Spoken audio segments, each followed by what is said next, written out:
The Easter weekend kicks off today and Metro Police are out and about making sure roads are safe.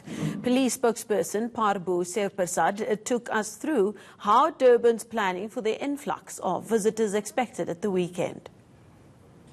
This morning, as you mentioned, I am with the Metro Police. They have started their Easter safety campaign. That's what you're seeing behind me at the moment. Inspector Mapalala has been kind enough to let me hop onto his bike as they patrol along the promenade. So it's gotten off to a bit of a shaky start because there was a bit of flash flooding yesterday, and that's caused a little bit of damage on the promenade. Nothing too serious, but at this point there are still people already making their way, people that have arrived in Durban. That's what we're seeing. I'm sure you're seeing around us that there are those that are walking around, others that are cycling, and it really just signals the start of that influx of people that you mentioned a little while ago. In fact, the Metro Police are supposed to be dealing with about 93 events during the course of this weekend, so they're really going to have their hands full.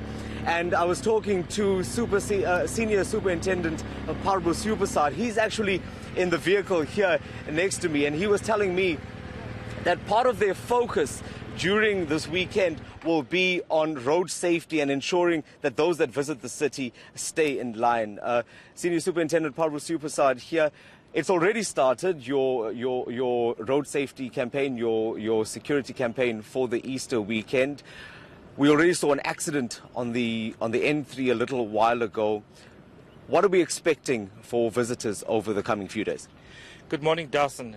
Well, firstly, our plan has already started, and we have seen an influx of visitors to the city. Most of the B&Bs, the hotels are already full and have been fully booked. We are going to see a rolling roadblock plan that we have commenced with already. We're going to see also high visibility of policing. We're going to see high visibility of also patrolling with blue lights in the city.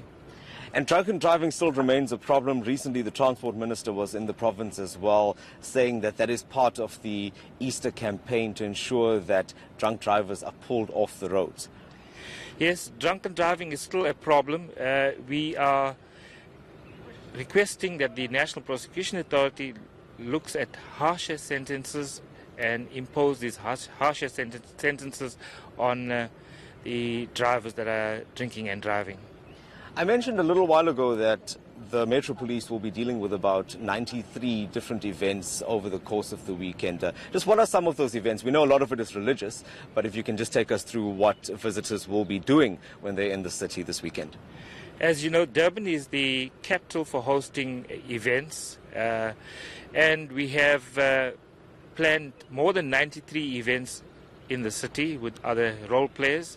We will execute the plan as we have done in the past. Some of the major events that we are going to be hosting, obviously, is some of the religious events, which is going to draw a lot of crowd. There's going to be traffic. There's going to be a traffic management plan in place at some of the major events, a parking management plan in place. We also have the Monster Jam at Moses Mabhida Stadium, which is going to be on Saturday. So yes, we have geared ourselves. We are well prepared for this coming weekend. And just any road closures, any inconveniences that we will have to deal with over the next few days? Dawson, I must be honest that there won't be any inconveniences.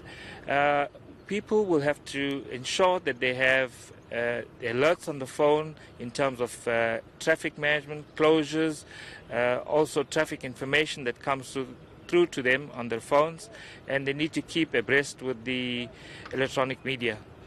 And just lastly, the eThekwini mayor will be out and about, to understand, in about an hour or so, also just encouraging people to drive safely. Just tell me a little bit about that.